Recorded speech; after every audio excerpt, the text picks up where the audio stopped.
Hey guys, it's CAdvance, and welcome to my first top 10 list. I just love anime. I prefer anime over US made cartoons any day of the week. I mean, case in point, SpongeBob. Fail. So, with that said, one of my favorite genres in anime is called harem anime, or harem, whichever way works. What is harem anime, you might ask? Simply put, a usual harem plot involves one guy with a plethora of girls. Every guy's dream, right? Now don't get the wrong idea. I don't mean hentai. Most are like romantic comedies. And thankfully none of the girls are like Sex and the City girls who just want to get in the sack with, whoever. However, there are clichés that kind of stand out, and in some cases more than others, you see these coming a mile away. So with that said, sit back, take notes, and get ready for CAdvance's top 10 harem anime clichés. Oh, and quick fact before we begin, not every cliché on this list applies for every series. Number 10. All harem girls must have a good figure. With the exception of a character or two, most harem anime women have great figures, even the nerdy ones.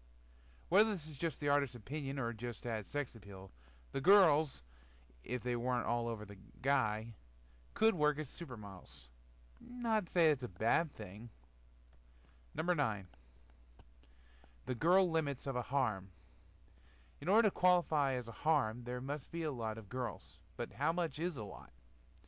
Upon research, I find that the minimum number is usually around 3. With that said, the record holder for the most girls in a harem anime is Girls Bravo, which has an entire planet. But if you actually had to know the characters, that record goes to Negima with 31 girls. Still, I could just be good with 3. Any volunteers? Number 8. The snob character. Who hasn't run into a person like this? With a snob, there are 3 traits that stick out like a sore thumb. 1. They're absurdly rich, mostly due to their parents. Number 2. They refer to normal people as commoners, peasants, or lesser folk. 3. They do an annoying laugh every time you run into these people. Also, one thing that should be noted is that they're very popular, and usually have little fans screaming, "I want to be like you!" until the main love interest shows up and gets more fans than them. This usually aggravates the snob until they finally see themselves for who they are. Usually a jerk or just a plain spoiled brat. Number 7. The main character's trial and errors. Just about every main character in a harem anime has to jump through hoops to get what he truly wants, whether it's getting the girl or getting to his life's dream. He has some pretty big problems to deal with.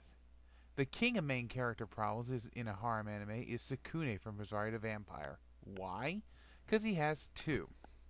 1. He's the only human in a school of monsters. 2. Spoil it! After turning into a ghoul, he has to protect the lock he wears on his arm from breaking or he'll lose his humanity. Now with that said, some characters' trials make for great humor, like Keitaro's constant attempts to get into Tokyo U, Yukinari's allergic reaction to girls, or Tomoki's attempt to live a zen-like lifestyle. We still get a few laughs, even though we don't have some of the problems that they have. We know what it's like to try for something. Number 6. The Mirror Universe character. A Mirror Universe character is a side/minor character who serves as a foil to the main lead. As the name implies, he is the opposite of the lead in just about every way. Like the snob, this character is usually rich, powerful, and a total jerk. However, this character will do one of 2 things by the end. 1. Change his ways for the better. 2. Get what's coming to him. Either way, he's there to tick us off and maybe get us to laugh. Number 5. The Choice B/rival girl. Now before I go into too much detail, I should mention 2 types of the person on here. Type A. The girl next door that has been there for the main character since childhood. Type B. A person that doesn't even notice the main character's existence until the main love interest appears. Now, the rival can either be sweet and kind, or the type that if you open the bathroom door by accident would send you flying and call you a pervert. Most rivals are more like the latter. Examples of type A: Kyrie from Girls Bravo, Sahara from Sora no Toshimono, aka Heaven's Lost Property, and totally out of left field, Akina from UFO Ultraman Valkyrie. Examples of type B: sadly, the only character I can think of is Haruna from To Love Room. Nevertheless, these girls have feelings for the hero, and they can't be beat by the main love interest, so they'll always be there for the hero. Aww. Number 4. Skeletons in the closet. Whether it's one character, or in the case of Shuffle, all the girls, somebody has a dark past, something they would never tell anyone. Now, things could be minor, like having a girl with a picture of herself wetting the bed, or big things involving the death of someone they know. But in all honesty, this is not a bad thing. In fact, when someone gets over this, they usually feel 100 times better. So, yeah. Number 3. The dumb friend. This is way too obvious not to miss, and yet some do.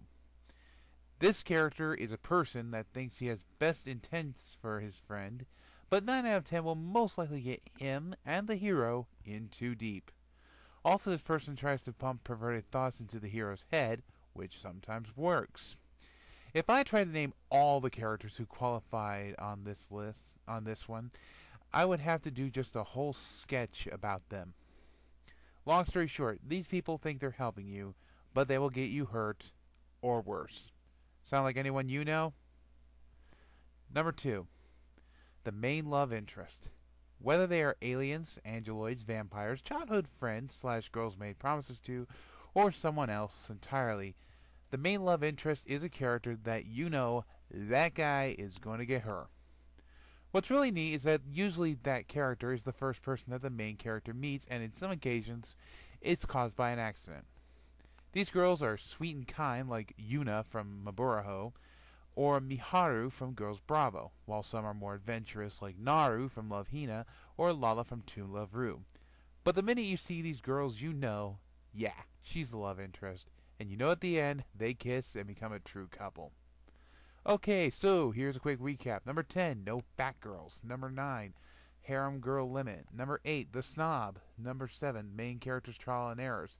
Number 6, Mirror Universe Character. Number 5, The Rival. Number 4, Skeletons in the Closet. Number 3, The Dumb Friend. And number 2, Main Love Interest. So, what could be number 1? Well, it's a little more obvious than you think. So, here we go. Number 1, there must be fan service. To this day, I have yet to see a harem anime that doesn't have this. I mean, it's like not having fighting in a kung fu flick, or no kills in a slasher flick. You kinda need it for it to work. Now, if you don't know what fan service is, here's the short of it. Any and all times the female body, don't worry girls, it goes the other way too, is shown in a sexual way. There's the displaying type of fan service, which is like showing off a new swimsuit. The accidental type, like going home and opening the bathroom door only to find a woman drying off and they get so killed. And the list keeps going on and on. Now, the king of fan service anime is unfortunately also the worst ecchi, an anime that has as much innuendo as a PG-13 movie, anime icon. Anyhow, fan service, a necessity for the genre, but usually doesn't move the plot along at all. So, there you go, my first top 10 list. Will I do more? Maybe.